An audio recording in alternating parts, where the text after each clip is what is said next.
오늘 말씀에는 룻이라는 여인이 등장합니다. 오늘 이렇게 룻기 말씀을 전체적으로 보게 되는데요. 성경에 하나님께서 아주 개인적인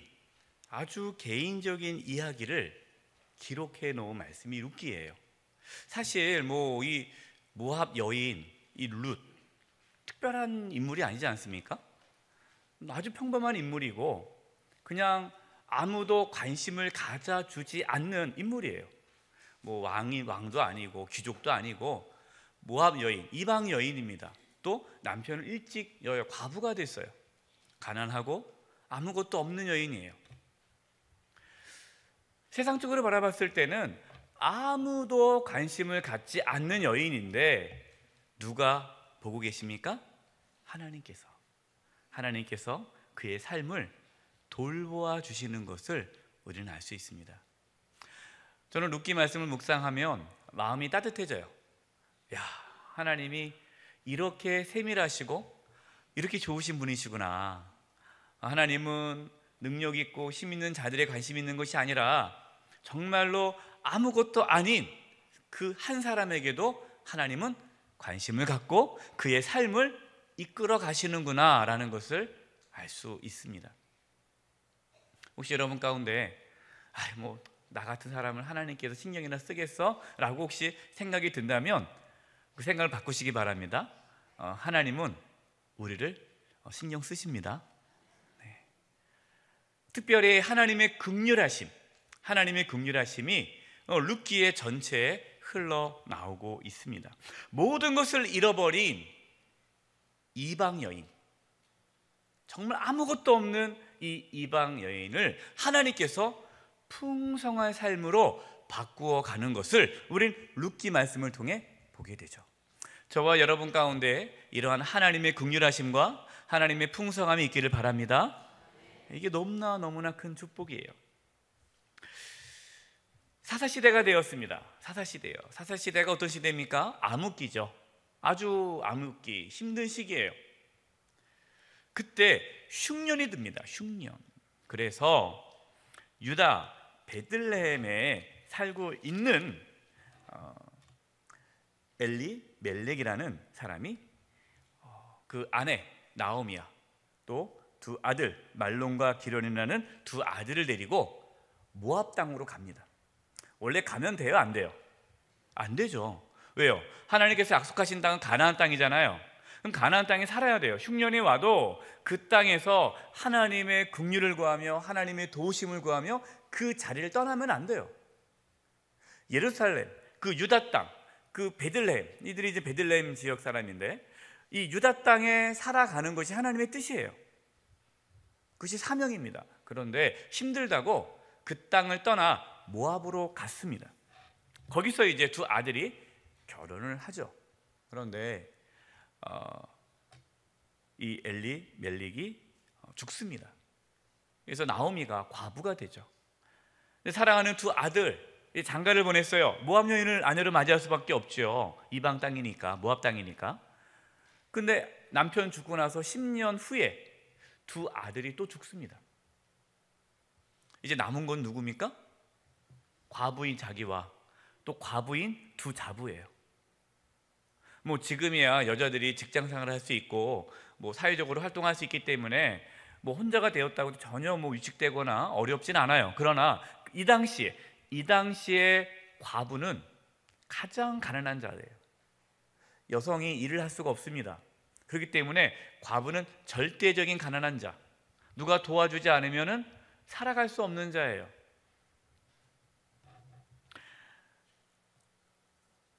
이렇게 남편도 잃고 사랑하는 두 아들도 잃고 돈도 잃고 모든 것을 다 잃어버린 나오미, 이 여인은 이제 다시 유다 땅으로 돌아갈 계획을 세웁니다. 자, 첫 번째입니다. 하나님의 사랑은 끈질깁니다. 하나님의 사랑이 끈질기다라고 말씀하는데 끈질기다는 말이 뭐죠? 포기하지 않는다라는 거예요. 하나님의 사랑은 포기하지 않으시는 사랑입니다. 끈질기세요. 이제 보겠습니다. 1번. 큰 고통과 아픔 가운데 나오미는 무엇을 바라보았습니까? 룻기 1장 6절입니다. 시작. 그 여인이 모압 지방에서 여호와께서 자기 백성을 돌보시사 그들에게 양식을 주셨다함을 듣고 이에 두 며느리와 함께 일어나 모압 지방에서 돌아오려 하여. 그동안 이 여인 나오미는 누구를 잊고 살았어요? 하나님을 잊고 살았습니다. 왜 모압 땅으로 갔습니까? 먹고 살려고. 그러니까 하나님을 의지하기보다는 자신을 의지하며 사는 거죠. 그래서 모압 땅에서 성공하기 위해, 출세하기 위해 하나님을 저버리고 모압 이방인 땅으로 간 것입니다. 근데 고난이 찾아왔습니다. 도저히 살아갈 수 없는 그러한 절망에 처해 있을 때에 소식을 듣게 되었습니다. 어떤 소식입니까? 하나님께서 자기 백성들을 돌보신다는 소식이에요. 하나님을 잊고 살았던 나오미, 다시 하나님의 돌보심을 기대하며 하나님께 나아가고자 합니다. 하나님의 긍휼하심. 지금 내가 너무나 연약하고 부족하지만 하나님께서 나를 다시 돌봐 주실 거다, 나를 긍휼히 여겨 주실 거다라는 그 믿음으로 다시금 하나님께로 나아가게 되는 것입니다. 사랑하는 여러분, 어떠한 고난을 겪고 있습니까? 아무런 소망이 없고 절망 가운데 있습니까? 정말 모든 것을 잃고 도저히 어떻게 해야 될지 모르는 상황에 처해 있습니까? 누구를 바라봐야 할까요? 하나님. 하나님의 긍휼을 바라보아야 합니다. 이것이 하나님의 사랑이다라는 거예요. 네, 이것이 하나님의 사랑이에요. 하나님께서 그 나오미에게 다시금 하나님을 찾도록 그 마음 가운데 하나님을 찾고자 하는 마음을 주신 거죠. 하나님을 포기하지 않으신 거예요. 두 번째, 나오미는 자신의 삶에 대해 어떻게 말하고 있습니까? 이제 나오미가 유다로 돌아왔습니다. 베들레헴으로 돌아왔어요. 고향으로 돌아왔어요. 고향으로 돌아오니까 사람들이 나오미 어서 오라고, 나오미라고 이렇게 한 거예요. 그러니까 나오미가 이렇게 얘기합니다. 룻기 1장 20에서 21절입니다. 20절 먼저 보겠습니다. 나오미가 그들에게 이르되, 그 고향 사람이죠, 그 유다 베들레헴 고향 사람들에게 나를 뭐라 부르지 말고 나오미라고 부르지 말고. 왜 나오미라고 부르지 말라고 그래요? 이 나오미의 뜻이 뭡니까? 희락, 기쁨이란 뜻이에요. 그러니까 이 나오미 이름 자체가 희락이에요. 근데 지금 본인이 희락이 있어요, 없어요? 기쁨이 있어요, 없어요? 없는 거예요. 그러니까 자기 이름을 나오미라고 부르지 말라라. 내가 지금 기쁘지 않다, 희락이 없다. 그래서 뭐라고 부르라 합니까? 나를 마라라 부르라. 마라가 뜻이 뭐죠? 괴로움. 내 이름을 괴로움이라고 해줘. 난 지금 내 이름이 희락이 아니야, 나는 괴로움이야. 지금 나오미의 마음이죠. 모든 것을 다 잃고 다시 고향으로 돌아온 거예요.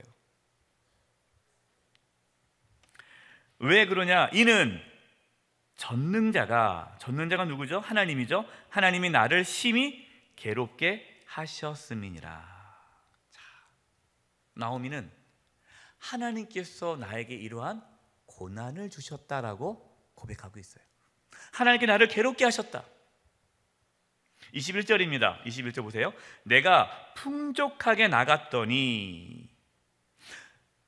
그러니까 이 말씀 보니까 나오미가 이 엘리멜렉이 나오미와 두 아들을 데리고 나간 것이 정말로 힘들어 나간 것이 아니라 어떻게 나간 거예요?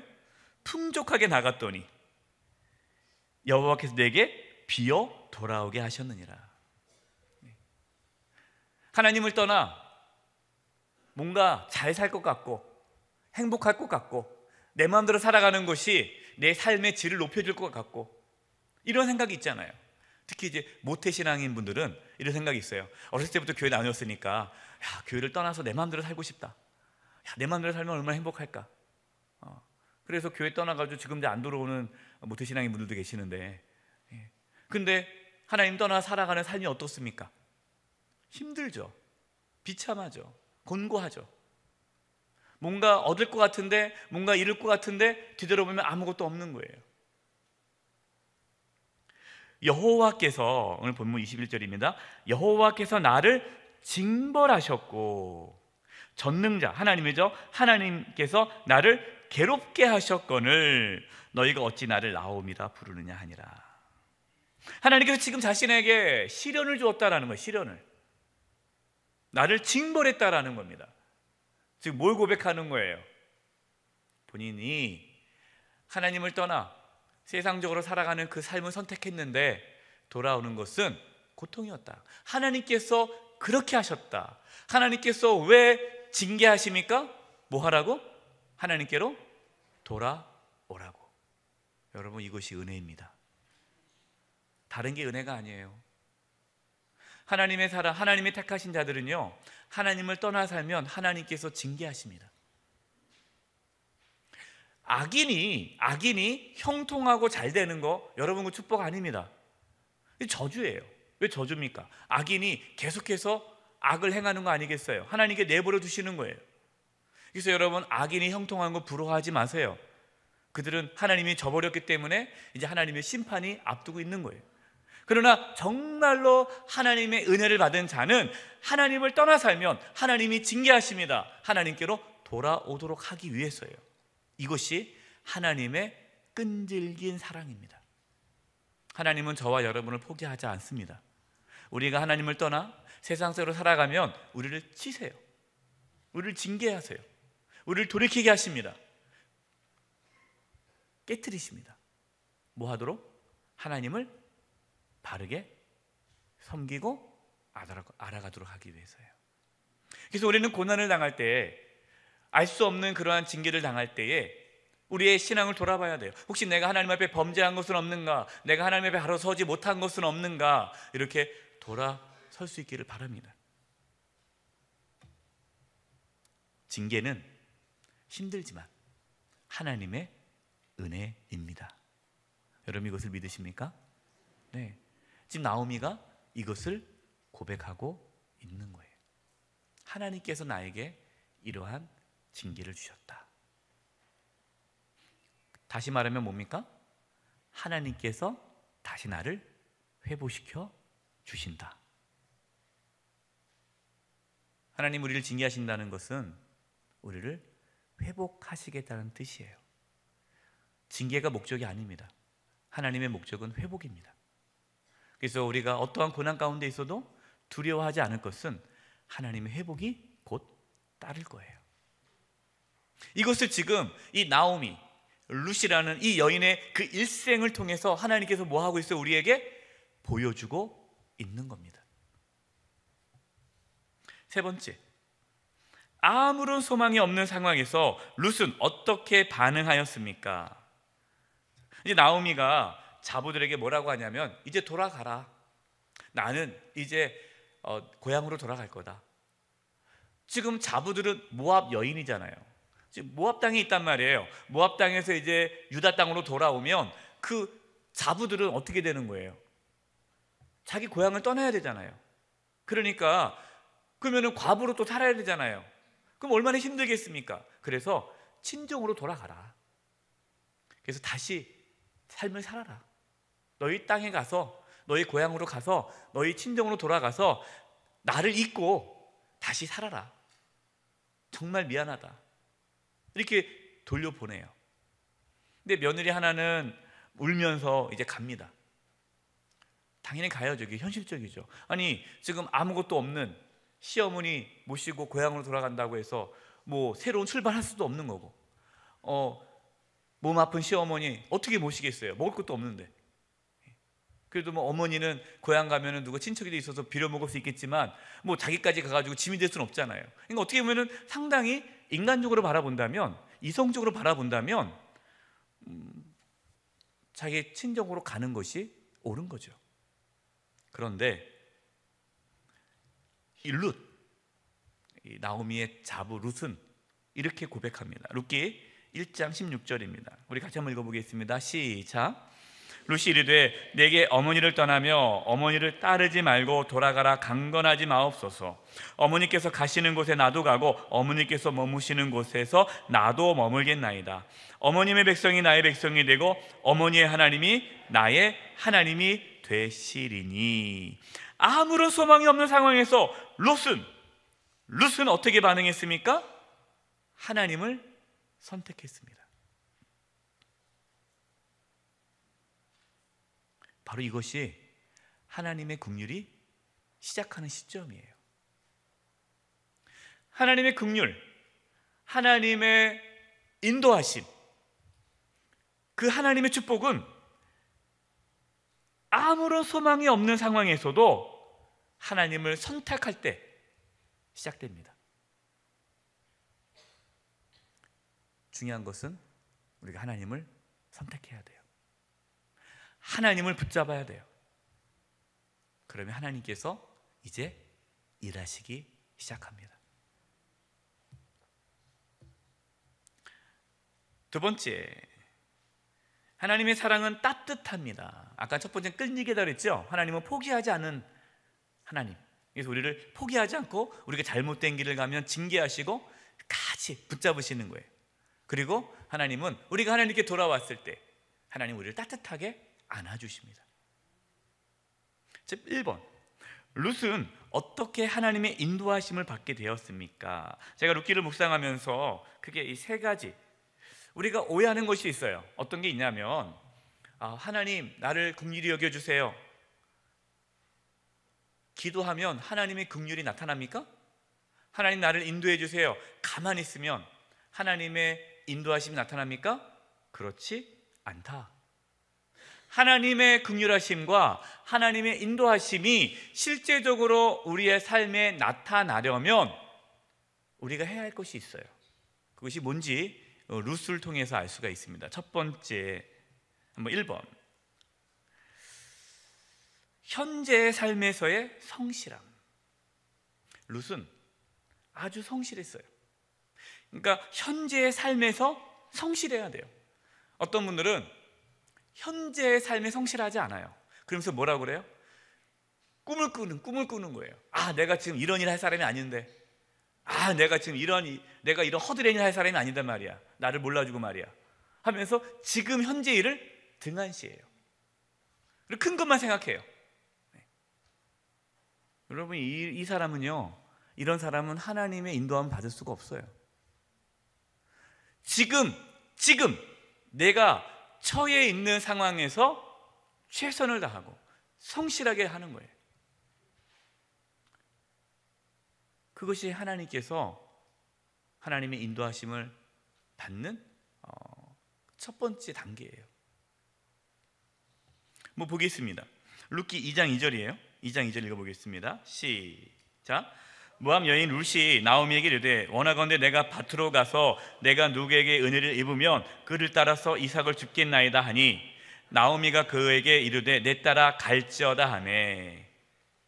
그 당시 율법에 의하면, 유대 땅의 율법에 의하면 하나님께서 그 가난한 사람들이 있기 때문에 고아와 과부 나그네 가난한 자들을 위해서 추수할 때 떨어진 이삭 있지 않습니까? 이삭은 줍지 말아라 그랬어요. 그리고 내 모퉁이는 또 다 베지 말아라. 왜 그러냐? 가난한 사람들이 그걸 걷어다가 먹으라고 하나님께서 그렇게 율법으로 만들어 놓으셨어요.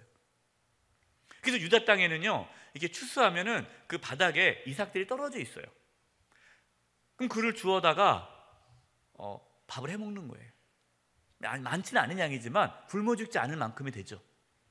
근데 지금 이 룻이 뭐라고 하냐면, 어머니, 제가 이제 밭에 나가서 누구에게 은혜를 입으면 그를 따라서 그 밭에 떨어진 이삭을 줍겠습니다. 그러는 거예요. 창피한 일이잖아요. 창피하고 시어머니가 시키지도 않았어요. 근데 자기가 지금 현재의 삶에서 성실하게 살아갈 수 있는 게 뭐예요? 땅에 떨어져 있는 이삭을 줍는 거예요. 어떤 분들은요, 이런 일은 창피해서 못한다고 그러고, 내가 많이 배웠는데 그런 일을 하겠냐고 그러고, 이것도 안 한다, 저것도 안 한다. 그러면서 뭐예요? 뭔가 나에게 대단한 일이 생길 거야, 하나님 나에게 뭐 주실 거야, 계속 이러고만 있어요. 그러면 돼요, 안 돼요? 안 되죠. 지금 내가 할 수 있는 일, 그 일에 최선을 다하는 거예요.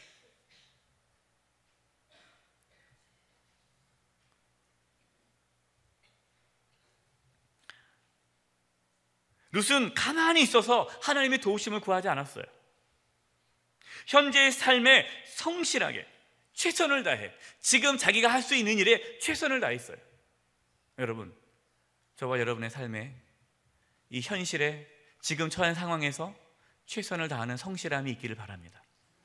하나님은 그 사람을 축복하십니다. 룻기 2장 7절, 온 본문이에요. 우리 본문을 같이 한번 읽어보겠습니다. 제가 읽겠습니다. 본문 2장 7절 제가 읽을게요. 그의 말이 나로 베는 자를 따라 단 사이에서 이삭을 줍게 하소서 하였고 아침부터 와서 잠시 집에 쉰 외에 지금까지 계속하는 중이니이다. 저 소녀 누구냐 그랬더니 아침부터 지금까지 계속 집에 잠깐 갔다 올 뿐만 아니라 잠깐 뜨거울 때는 쉬어야 되니까 다 그때 빼고는 지금까지 일합니다. 얼마나 성실해요. 아주 성실한 거죠. 11절입니다. 11절. 이제 나중에 이제 보아스가 이 룻에게 이런 얘기를 하죠. 이제 룻에게 은혜를 베풀잖아요. 은혜를 베푸니까 이 룻이 땅에 엎드려서 어떻게 이러한 이방 여인에게 이러한 은혜를 베푸십니까? 라고 얘기하니까 보아스가 뭐라고 말합니까? 11절 제가 읽을게요. 보아스가 그에게 대답하여 이르되 내 남편이 죽은 후로 내가 시어머니에게 행한 모든 것, 시어머니에게 어떻게 행한 그 모든 것을 다 안다는 거예요. 지금 이 룻에게 있어서는 시어머니를 최선을 다해 모셨다는 거예요. 이것이 지금 이 룻이 할 수 있는 일이잖아요. 대충 모신 게 아닙니다. 가난하지만 아무것도 없지만 자기가 할 수 있는 최선을 다해 모시는 거예요. 여러분 부모님 최선을 다해 모시기 바랍니다. 물론 힘들죠. 근데 하나님이 아세요. 다 기억하세요. 그렇기 때문에 여러분 부모님을 최선을 다해 모셔야 돼요. 내 부모와 고국을 떠나 전에 알지 못하던 백성에게로 온 일이 내게 분명히 알려졌느니라. 이렇게 룻은 현재의 삶에 지금 며느리로서 또 지금 뭐 어떻게 그 당시에 가난한 사람이 할 수 있는 일은 땅에 떨어지는 이삭을 줍는 거. 근데 그것도 아주 열심히 줍는 거예요.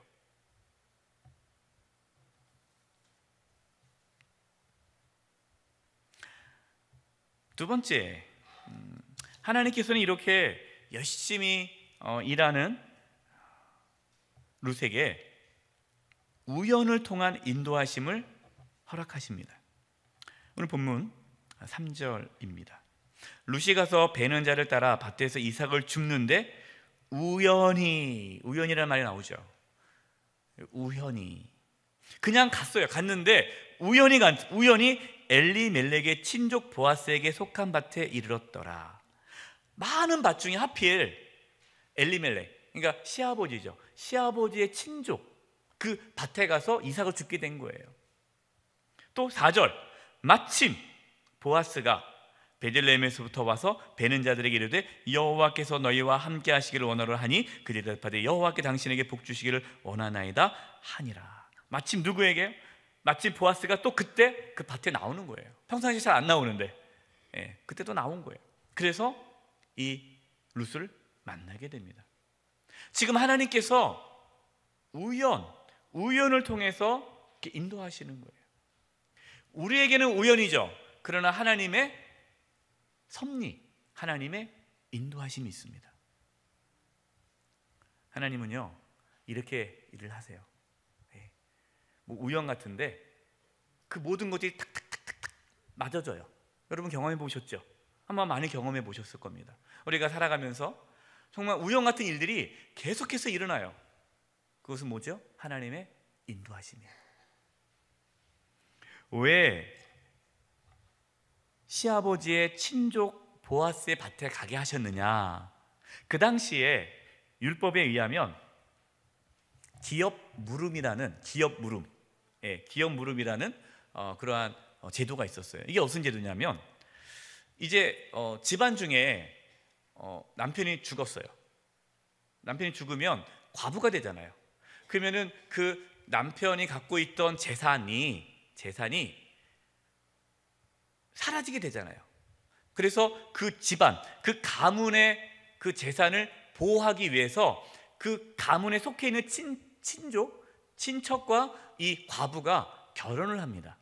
그래서 그 집안에 있는 재산이 다른 데 빼앗기지 않도록 이렇게 만들어 놓았어요. 그리고 또 그 과부를 또 생존, 이 과부를 살리기 위해서예요. 그래서 이 가문의 재산을 보호하고 또 이 과부가 결혼 안 하면은 이제 굶어 죽잖아요. 그래서 그 친족에서 이 과부를 아내로 맞이하게 하는 거예요. 이것이 이 법으로 만들어 놨습니다. 그러니까 하나님께서 과부를 보호하고 또 그 가문의 그 집안을 보호하기 위해서 이렇게 만들어 놓은 거예요. 그렇기 때문에 지금 이 룻이 과부잖아요. 그러면 다른 사람과 결혼할 수가 없어요. 결혼할 수 있는 사람은 누구냐? 친족에서 이 룻을 받아줘야만 그 사람과 결혼함으로써 이제 다시 그 생존할 수가 있게 되는 거예요. 그 바로 보아스 집의 밭에 룻이 들어가게 된 것입니다.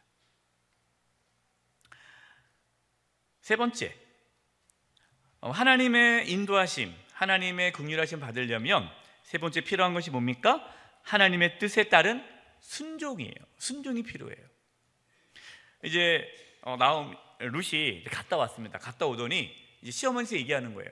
야, 며느라 어디서 이렇게 많이 얻어왔냐? 이삭을 주워 오니까 어머니 글쎄요 정말 놀랍게도요 제가 가서 이삭을 주웠는데요 바로 그 집이 우리 시아버지의 친족 집이래요. 보아스라는 사람이요. 야, 보아스 우리 친족이다, 우리의 친족. 그러면서 시어머니가 기업을 물을 수 있는, 그러니까 쉽게 말해서 네가 며느라 네가 다시 시집갈 수 있는 우리 친족이다 하면서 시어머니가 이 며느리가 그 친족이랑 결혼할 수 있도록 이렇게 계획을 세워줍니다. 근데 이 보아스가 나이가 많아요. 그리고 이 룻은 젊습니다. 그러면 젊은 여자로 입장에서는 나이 많은 남자한테 시집가고 싶지 않잖아요. 어머니 저 싫어요. 저도 젊은 남자랑 결혼하고 싶어요 라고 말할 수 있잖아요. 근데 이 며느리는 어떻게 얘기를 해요? 예, 어머니.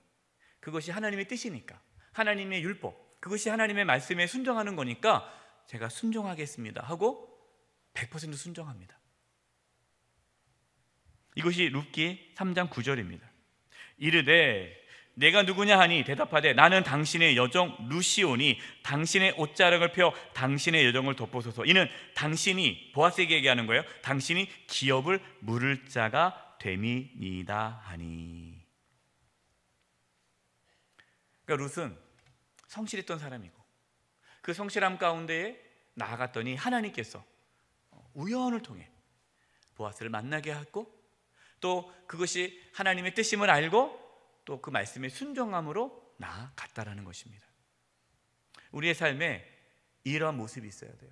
성실하게 살아가고, 그러면 하나님께서 그런 모든 여건 가운데 우연하게 정말 생각지도 못하는 방식으로 일들을 이루어 가십니다. 그럼 그 일을 하는 가운데 어떻게 해야 돼요? 순종해야 돼요. 말씀에 순종해야 돼요. 인간적인 방법이 아니라, 세상적인 방법이 아니라 그 하나님의 인도하심 속에서 내가 하나님의 말씀에 순종하며 나아갈 때에 하나님의 보호하심과 인도하심과 긍휼하심이 나타나게 되는 겁니다. 두 번째, 하나님은 누구를 통해서 하나님의 사랑을 보여주십니까? 하나님 누구를 통해서 하나님의 사랑을 보여주죠? 룻기 2장 8절에서 10절입니다. 제가 읽을게요. 보아스가 룻에게 이르되 내 딸아 들으라. 이삭을 주우러 다른 밭으로 가지 말며 여기서 떠나지 말고 나의 소년들과 함께 있으라.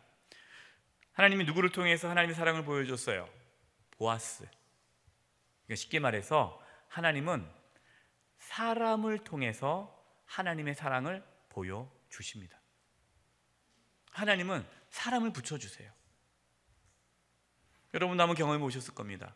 사람을 통해서 하나님의 사랑을 많이 경험하지 않았습니까?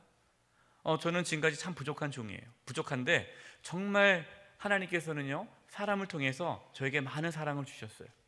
많은 위로와 격려를 받았어요.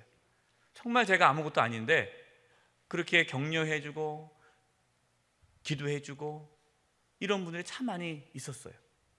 이게 하나님의 사랑이죠. 은혜죠. 그러니까 하나님께서 보아스, 이 보아스가 어떤 사람이에요? 하나님의 사람이잖아요. 이 보아스는 세상적인 사람이 아니에요. 늘 하나님의 관점으로 하나님의 은혜 가운데 사는 사람이에요. 그래서 그 보아스를 통해서 은혜를 베풀어 줍니다. 또 보아스는 은혜가 많은 사람이에요. 늘 섬기기를 좋아하고 나누기를 좋아하는 사람이에요. 그래서 그 사람을 통해서 이 룻과 나오미가 하나님의 사랑을 받게 되는 겁니다. 하나님은 눈에 보이지 않죠. 그러나 하나님께서 보아스를 통해 하나님의 따뜻함을 경험하게 하십니다. 저와 여러분 가운데 보아스 같은 그러한 귀한 분들이 있기를 바랍니다. 또한 저와 여러분이 보아스와 같은 하나님의 사랑을 따뜻하게 전해줄 수 있는 사람이 되기를 바랍니다. 다른 밭으로 가지 말아라, 여기서 주서라. 그리고 9절입니다. 그들이 베는 밭을 보고 그들을 따라 내가 그 소년에게 명령하여 너를 건드리지 말라 하였느니라. 목이 마르거든 그릇으로 가서 토미누리 길어온 것을 마실지니라 하느니라. 보호해주고 또 많이 줍게 해주고 물도 주고, 사실 그렇게 할 필요가 없는 거잖아요. 룻이 그렇게 사랑을 받을 만한 사람이 아닌데 일방적으로 사랑을 받는 거예요. 이것이 하나님의 따뜻함을 보여주는 거죠. 얼마나 룻이 위로를 받았겠습니까? 그동안 얼마나 힘들었겠어요. 근데 그 따뜻한 친절 한마디, 그것이 이 룻에게 큰 위로가 된 거예요. 저와 여러분도 누군가에게 이러한 큰 위로가 되기를 바랍니다. 말 한마디가 얼마나 사람을 회복시켜주는지 몰라요. 죽이는 말 하지 말고 살리는 말, 따뜻한 말, 위로의 말. 10절, 룻이 엎드려 얼굴을 땅에 대고 절하며 그에게 이르되 나는 이방 여인이거늘 당신이 어찌하여 내게 은혜를 베푸시며 나를 돌보시나이까.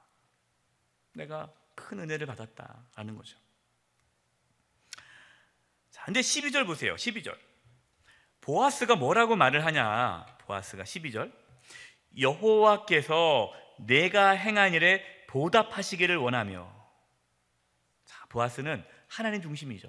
그러니까 내가 너 도와줄게 이렇게 얘기하지 않아요. 하나님께서 네가 그동안 어떻게 행한 것을 다 알고 계신다. 하나님께서 보답해 줄 거다. 이스라엘 하나님 여호와께서 그의 날개 아래의 보호를 받으러 온 내게. 여러분, 저는 이 말씀을 묵상해 너무너무 마음이 뜨거워졌어요. 뭐냐면 지금 이 룻이 누구에게 온 거예요? 하나님에게 온 거예요. 하나님에게. 뭐 하러요? 이스라엘의 하나님 여호와께서 그의 날개 아래의 보호를 받으러 온 내게. 하나님의 날개 아래의 보호를 받기 위해 룻이 이곳에 온 거예요.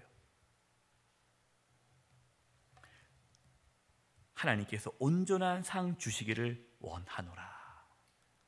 저와 여러분 가운데 이 은혜가 있기를 바랍니다. 우리가 하나님의 날개 아래 보호하심을 받아야 살 수 있어요. 우리는 우리의 힘으로 이 세상을 살아갈 수가 없습니다. 하나님께서 우리를 날개 아래로 이렇게 감싸줘야 돼요. 하나님의 보호하심이 있어야, 하나님의 긍휼하심이 있어야 우리는 살아갈 수가 있는 것입니다. 지금 그 은혜가 이 룻에게 나타나고 있다는 것입니다. 세 번째, 하나님의 사랑은 부족함을 채웁니다. 1번, 하나님의 사랑이 누구에게 부어졌습니까? 룻기 3장 10절 11절 제가 읽겠습니다. 그가 이르되 내 딸아 여호와께서 내게 복 주시기를 원하노라. 내가 가난하건 부하건 누구를? 젊은 자를 따르지 아니하였으니. 아까 제가 말씀드렸죠. 젊은 남자와 결혼하지 않고 내가 베푼 인애가 처음보다 나중에 더하도다. 그리고 이제 내 딸아 두려워하지 말라. 내가 내 말대로 내게 다 행하리라. 내가 현숙한 여자인 줄을 나의 성읍 백성이 다 아느니라. 누구에게 하나님의 사랑이 부어집니까? 누구에게 하나님의 긍휼이 부어집니까? 하나님 말씀에 순종하고 현숙한 여인. 누가 현숙한 여인이에요? 하나님께 순종하는 여인이 현숙한 여인이죠. 이러한 사람이 하나님의 긍휼을 받을 준비가 되어 있는 거예요. 우리는 하나님께 따지면 안 돼요. 하나님, 왜 나에게는 하나님의 긍휼이 없습니까? 왜 저 사람에게는 긍휼이 있고 나에게는 없습니까? 따지기 전에 나는 지금 하나님 앞에 어떻게 살았는가 잘 돌아보시기 바랍니다. 하나님 앞에 정말 내가 하나님의 긍휼을 받을 만한 그런 겸손함이 있었는지, 하나님의 은혜를 구했는지, 하나님 앞에 순종했는지, 지금 자신의 일에 최선을 다했는지 돌아볼 수 있기를 바랍니다. 하나님의 사랑이 얼마나 풍성합니까? 두 번째, 하나님의 사랑이 얼마나 풍성합니까? 룻기 4장 17절입니다. 같이 읽겠습니다. 시작. 그의 이웃 여인들이 그에게 이름을 지어주되 나오미에게 아들이 태어났다 하여 그의 이름을 오벳이라 하였는데 그는 다윗의 아버지인 이새의 아버지였더라. 룻이 이제 보아스와 결혼해서 아들을 낳았어요. 아들의 이름이 오벳이에요. 근데 그 오벳이 나중에 이새를 낳습니다. 이새가 또 누구를 낳습니까? 다윗을 낳습니다. 그리고 그 다윗 후손이 예수님이 나오잖아요. 그래서 마태복음에 보면은 예수님의 족보에 누가 들어갑니까? 룻, 이 여인이 들어가요. 어떠한 소망도 없는 상황에서, 정말 아무것도 없는 그 상황에서 오로지 하나님만 선택하며 나아갔던 룻. 아무것도 보이지 않지만 지금 현재의 자리에서 최선의 삶을 살며 하나님의 인도하심에 따라 말씀에 순종했던 룻. 하나님은 그 여인에게 예수님의 족보에 들어가는 축복을 주셨어요. 이게 얼마나 큰 축복입니까? 말씀을 마칩니다. 하나님은 살아계시고 아무것도 없는 룻, 나오미 이 여인을 하나님께서 긍휼히 여겨주시고 그들의 삶을 이끌어 가셨던 것처럼 하나님은 저와 여러분의 삶에 긍휼로 나타내기를 원하십니다. 하나님의 긍휼이 저와 여러분 가운데 있기를 바랍니다. 이 축복이 있기를 바랍니다. 자, 기도하겠습니다. 하나님, 하나님의 긍휼하심이 저희들에게도 있기를 바랍니다. 끈질긴 사랑, 따뜻한 사랑, 풍성한 하나님의 사랑이 우리 가운데 부어지게 하여 주시옵소서. 예수님의 이름으로 기도드립니다. 아멘.